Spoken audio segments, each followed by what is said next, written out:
Hello friends! Welcome to our video on the concepts of potentiality and actuality in classical philosophy. Today we will examine the concepts of potentiality and actuality, which hold a significant place in Aristotle's philosophy. These concepts play a crucial role in Aristotle's establishment of the connection between physics and metaphysics. We will discuss these concepts that are of great importance in our understanding of change and nature. We will also see how potentiality and actuality, which form the basis of Aristotle's system, are related to the teleological, purposeful tendency. We will even touch upon the influence of these concepts from the pre-Socratic period to the present day. If you're ready, let's embark on a journey together into the philosophical depths of the concepts of potentiality and actuality. In the realm of classical philosophical thought, particularly with Aristotle, the terms potentiality and actuality hold a significant position in resolving philosophical problems and are encountered across various disciplines of philosophy. In this sense, they can be considered concepts with interdisciplinary applicability. This pair of concepts, which are heavily relied upon in discussions between physics and metaphysics, are frequently referenced by Aristotle in explaining the nature of change, as well as in establishing his doctrine of matter and form, and are therefore considered alongside the fundamental problems of theoretical sciences. The word actuality is used as a translation of the Greek word energeia.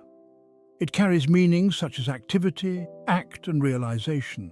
It refers to the state in which a being realizes the qualities or capabilities it possesses potentially. This is the state in which something brings its potential to life, actually does or becomes. For example, a seed becoming a tree is its actualized state. The word potentiality, on the other hand, is the translation of the Greek word dynamis. It means passive power, latent power. It expresses the unrealized potential of a being. This means the capacity of something to be or do, but not yet realized. For example, a seed has the potential to become a tree, but it's not yet a tree. Today, its widespread usage stems from Aristotle's indication of an underlying power. The concepts of potentiality and actuality, used from an early period in the list of classical philosophical terminology to solve physical and metaphysical problems, were made the backbone of his system by Aristotle. Aristotle uses these concepts to explain the processes of being and becoming. For something to be actual means that it is fully realized, complete, or in an active state. The fundamental problem behind the existence of the concepts of potentiality and actuality, particularly in Aristotle's system, points to a movement towards a purpose. These pairs of concepts, which seem directly related to the teleological tendency, are based on the idea that things in nature realize their potentialities in line with a purpose, an idea that has been around since the pre-Socratic period. The fact that Aristotle's conception of nature is also built upon this teleological foundation allows him to place the concepts of potentiality and actuality at a crucial point. Indeed, the philosopher explicitly states, "For God and nature do nothing in vain." In this conception of a purposeful universe, we can also examine the concepts of potentiality and actuality in terms of the insights they offer regarding the nature of things. In this sense, the philosopher argues that objects with a purpose have a state of realizing their potentialities in accordance with this purpose. In this case, if there is no obstacle, the nature of every object is determined by how it is made. And according to its nature, the object realizes its potentiality. He gives the following example. For instance, if a house were a natural object, it would come to be in the same way that it is now produced by art. And if natural objects came to be not only by nature but also by art, they would come to be in the same way as they do by nature. It seems that what enables us to establish the relationship between the idea of purposefulness in nature and the concepts of potentiality-actuality stems from the understanding of nature.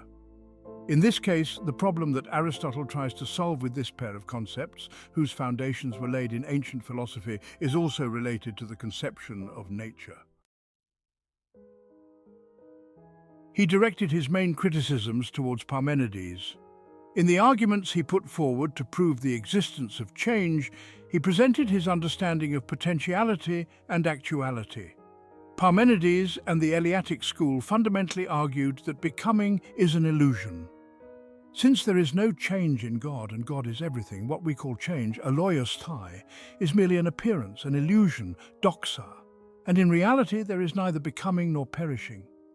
In this sense, Parmenides' being is eternal and unchanging. Therefore, we cannot say that Parmenides denies being. He accepts being, but this being does not have material elements. However, being does not come into existence as a result of becoming. It is not born, nor is its complete existence a necessity. Against Parmenides' claim that being either is or is not, Aristotle seeks a way out by trying to prove that an intermediate state is possible. Accordingly, he points out that there is a state between becoming and not becoming, and that the developing subject can be in a state between what exists and what does not exist. A changing object, whether in its state before or after the change, must possess a potentiality that allows for the change to occur. A change or motion, as will be explained in a later section, will be defined through the transition from a state of potentiality to a state of actuality. All types of motion have the characteristic of being expressed as a transition from a state of potentiality to actuality. Therefore, Aristotle used the concept of potentiality in a very important position against Parmenides' view of being. With his two-tiered conception of being, Aristotle thought that he had solved the problem of change and becoming with the concepts of potentiality and actuality, and he tried to demonstrate the necessity of a qualityless basis for the fact that qualities that are not transformable within themselves can tend to change. Similarly, the fundamental problem, and what needed to be explained, was change, and what governs this are dynamic principles. The bird analogy in Plato's Theaetetus carries similar nuances to the definition Aristotle made, inspired by it. Look, can knowledge be possessed without being acquired, just like this? Or like someone who catches wild birds and pigeons and other animals and keeps them in a dovecote he has built in his house, is knowledge only found in a person? Since this person owns the birds, wouldn't we say that they are always found in him? While Plato pointed to potentiality, Aristotle deepened the layers. While Plato made an analogy to someone who knows Greek actively using it, Aristotle made a reference to a stage that would be useful in distinguishing someone who does not know Greek, but can learn it from someone who is at a lower level of potentiality. For Aristotle, what the philosopher means by potentiality is to be able to see the possibility of change occurring. In other words, we can say that every object that can be in a state of change, not change itself, has a potentiality. Aristotle, thinking that the concept of potentiality cannot be defined, pointed to some specific examples, but in this way, the nature of potentiality can be explained. The situation between actuality and potentiality is similar to that between someone who is building a building and someone who has the knowledge to build a building. In other words, in the case between wheat and bread, a transition from potentiality to actuality can be mentioned. Wheat is potentially bread. Aristotle's views on this matter were formulated as a problem against the Megarian school founded by Euclid. In this sense, what Aristotle does against the Megarian school, which does not accept potentiality, is to show that potentiality is not something that can simply be denied. This actually amounts to trying to prove the existence of potentiality. Regarding the iron being potentially a hammer before it actually becomes a hammer, Aristotle states that this transition from iron to hammer involves a gradual process. Iron can only become a hammer because it carries the conditions to be a hammer. If iron did not carry the potential to be a hammer, it could not become a hammer. Potentiality alone is not enough to explain change. If there were no actual thing, there would be no transition from potentiality to actuality. Actuality, in this case, logically precedes potentiality. Being able to be a hammer is more complex than being a hammer, and iron can be referred to as potentially a hammer because it has the power to actually be a hammer. For iron to be able to become a hammer, it necessarily needs an actuality, because potentiality can only find its source in actuality in terms of the first cause.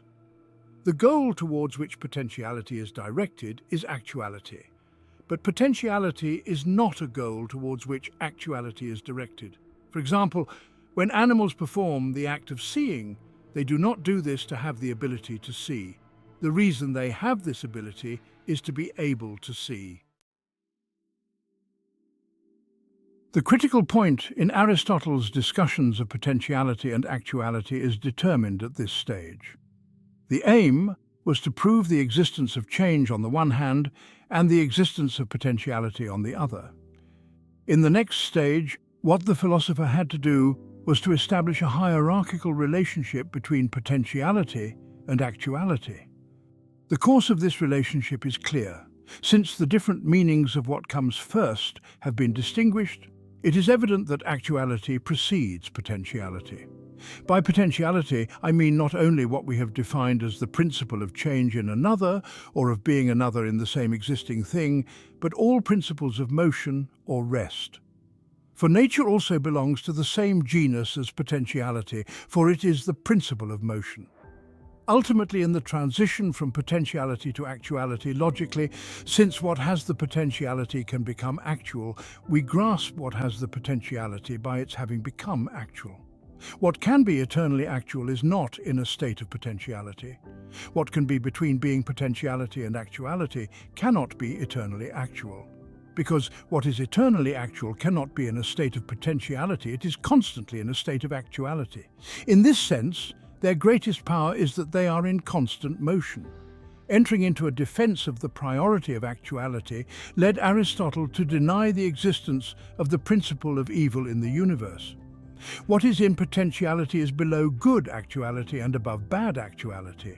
What is eternally actual does not have an element of potentiality and therefore does not have an element of evil. Aristotle's explanation in metaphysics on this matter is as follows. Further, actuality is prior to potentiality in a more fundamental sense.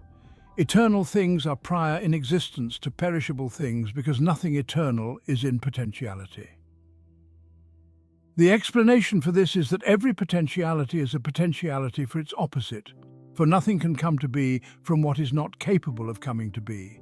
But everything that is capable of coming to be also contains within it the possibility of not being.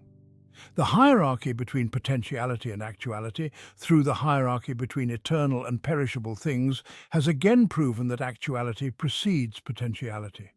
Accordingly, when the elements are actual, they must also have elements, for potentiality is prior to actuality, that is, the potential thing is prior to the actual thing. Therefore, there must be another element within the element. On the other hand, if the elements have the potentiality to be actual before they are actual, there must be another element. If this potentiality does not exist, there can never be any potentiality in anything. What is potential is distinct from what is actual when it is potential. Actuality and potentiality are opposites, and it is impossible for the potential to be actual. One of the important points where Aristotle uses the concepts of potentiality and actuality is in the passages where he makes the distinction between matter and form. The unity, and at the same time the separation of matter and form, which constitute the backbone of Aristotle's metaphysics, are fundamental to the explanation of being. While Aristotle's distinction between matter and form corresponds to two different elements found in a singular thing, it refers to the essence expressed in the definition and what has that essence, without which it cannot exist. Aristotle here discussed the things that pass from a relatively indeterminate to a determinate state, together with potentiality and actuality. However, he is referring to potentialities, potential states, which can have different meanings. The philosopher explains this as follows. Potentiality and being possible are used in more than one sense, as we have stated elsewhere. In the relationship between matter and form, the ways in which potentiality and actuality are identified are also directly related to our topic. They speak at length about existing things. They say that their objects are existing things. After all, there are two kinds of existing things, one in a state of actuality, the other matter. In this identification, matter corresponds to potentiality and form to actuality. An important point that reveals the understanding of matter form and potentiality actuality is Aristotle's passages on the healthy human and the issue of sight. Here, he gives the example of something that cannot realize its form as long as it cannot see. In other words, something that does not fully exist in actuality. Different things come from different things. If something exists potentially, it is not a random potentiality. Different things come from different potentialities. The point where Aristotle's understanding of potentiality actuality intersects with the doctrine of matter form is related to the unity of matter form in the question of what potentiality something has. This doctrine, used to explain what something is directly parallel to the understanding of potentiality actuality because it also gives an idea of what that thing can be. The matter and form of something determine what kind of potentiality it has,